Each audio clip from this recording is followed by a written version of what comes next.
This morning, isang nakakalungkot na pangyayari. Yung isa sa mga kuting na ibinigay ng aking tiyuhin, namatay na. At doon siya sa ilalim ng sopa inabot. Umasa ako na buhay pa sana, pero ayun nga nangyari, matigas na.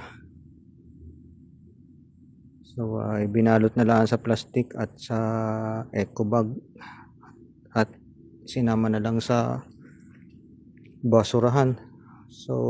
Hindi ko na po binidyohan yung mismong pangyayari, kaya hindi ko naman po hinahabol ang views. Eto po.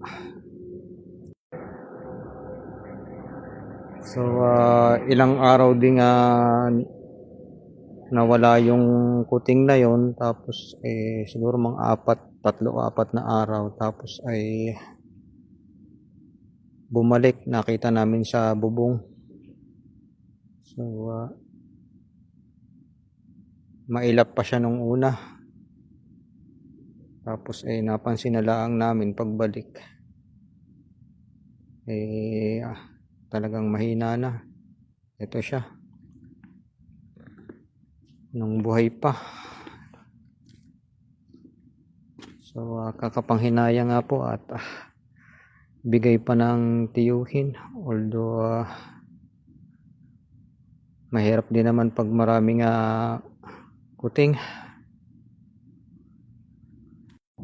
Kung nagawan lang ng paraan na maibalik agad siya, sana hindi na umabot ng ganito. Sana buhay pa sana ang kuting.